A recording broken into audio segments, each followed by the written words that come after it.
To the viewers, question Mars. Now, on a basic level, understanding Mars and what it's doing in your chart, you need to understand what is Mars representing in the first place.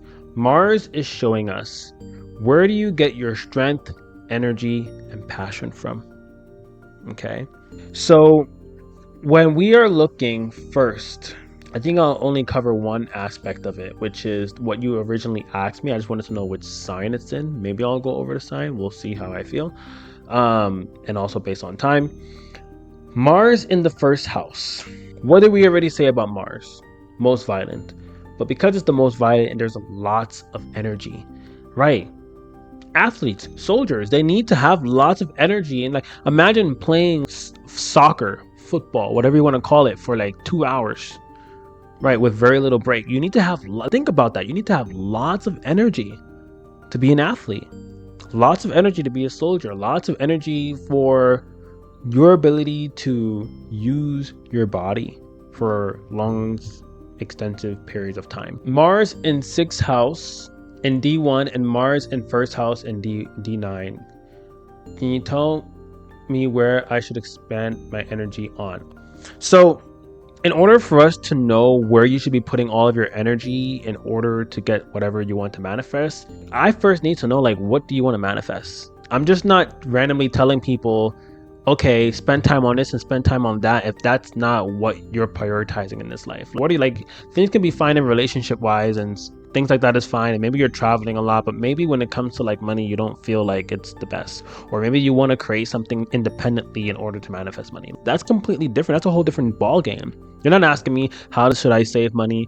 You're not asking me how to stop losing money. You're asking me, for example, how do I generate my own income? That's like in each of those 3 things are a sum of different kind of actions based on where you are supported in your chart.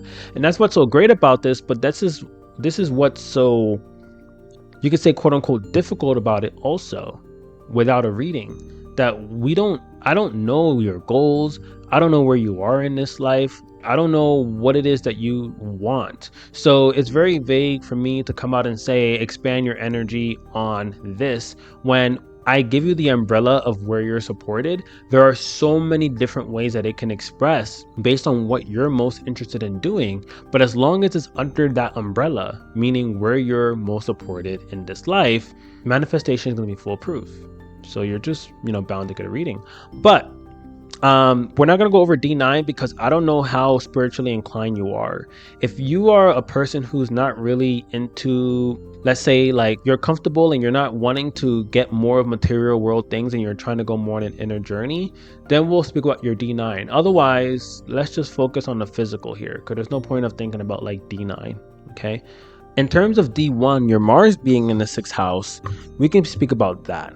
The original sign from the 6th house, the soul of that 6th house, is Virgo.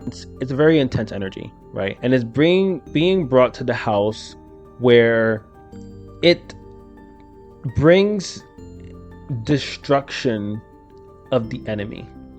Because we have to think about, like, what is the 6th house? 6th house is the house of enemies, obstacles, debt, illnesses, diseases, all of those, like, those different things. There's also other things too, like the daily grind, daily routine. That's where you like put the effort to like get the kind of outcomes you want in this life, right? You will be the kind of person where it would be really easy for you to just like do a job and just do it for like long periods of hours. It wouldn't bother you because, again, that house is like the house of routine.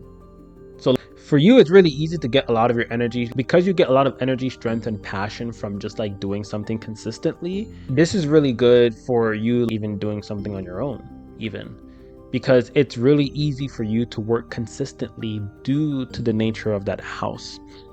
And if you were to ever get any kind of health issue, illness, or disease, or dealing with like competition, even like dealing with criminals, enemies, or even the suffering of the world, you get a lot of energy from that. You actually get a lot of energy, strength, and passion whenever you are helping underprivileged people, when you are helping people, if they're dealing with obstacles, you are like that buffer between them and the obstacles and the enemies that they're facing. So that way they're having an easier time in their life, whether it's with debt, like finances, whether it's like with illnesses, diseases, or any kind of health issue. This is like the kind of person where I can see them working full time and still on a weekend they'll take time to like volunteer to feed people, for example. I can see that with this kind of placement, because the sixth house is ultimately one of the houses it's one of the things that it symbolizes: underprivileged people.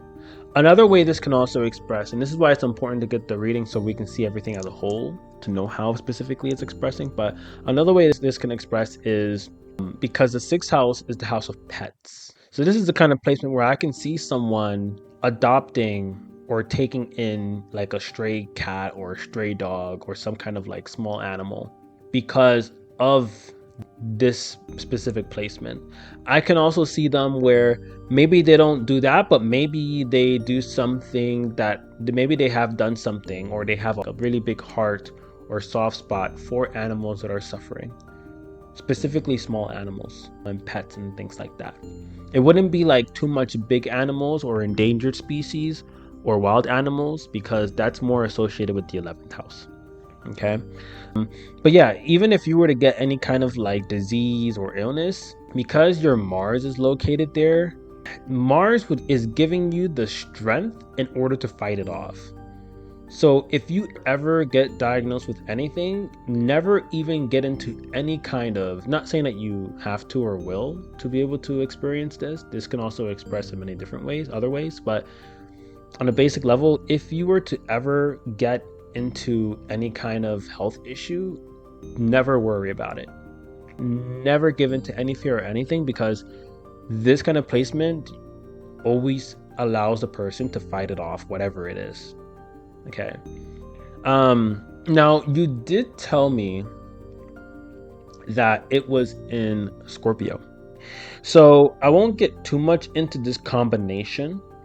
What I will say about Mars being in Scorpio, because of Scorpio originally being from the 8th house, which is the house that we were just recently speaking about, because Mars is from there, it does make a person very psychologically strong. This is the kind of placement where a person can be watching a movie and see someone's head gets cut off and they won't be psychologically affected versus like someone else. Or if someone else is like crying at a scene in a movie, you would just like look at them and just be like, what? They're just acting. Like, you're not so psychologically easily influenced, is basically what I'm saying. Okay? So that is like a basic way that I will explain with Mars being in Scorpio. But again, I need to know also aspects and conjunctions and other things like that, which nakshatra it's in order for me to really come down to some kind of specific conclusion, especially when you're telling me like where should you expand your energy on. If you it depends. It depends on what kind of outcome you want. You can't just ask me where should I expend my energy on, because I can say start donating a tiny bit of money to shelters who helps small animals, or volunteer to feed people every weekend, once a month or something like that. Or because usually when I see these kind of things, usually someone's already doing some type, way, shape, or form of this kind of work that's related to the things that gives them passion, energy, and strength. Not all the time, but sometimes. Some way, shape, or form. It may not be the ultimate way they would want to be doing it. They may want to be doing something that's a bit more independent. They don't have to depend on a company and a boss, but some shape, way, or form, they would be doing it already to a degree. In order for us to dissect this and tell you actual actionable steps on where you should expand your energy on, we need to first know what your goals are. So if you guys are interested in turning your dreams into reality and making manifestation foolproof for you, then join my community, get a Vedic astrology reading done. If you're not ready to jump straight into that, then get a mini reading done. we'll have a call. I usually mark it for 15 minutes, but it always ends up being like 30 minutes or 45 minutes. So whatever it ends up being is perfectly fine. Just have an idea of what you want to ask about. And even if you don't know what you want to ask about, but you feel like I just want to know why I'm here, that's perfectly fine too. And we'll dive right into it. Okay. So I'll see you guys in the community, and I'll see you guys tomorrow in the next video.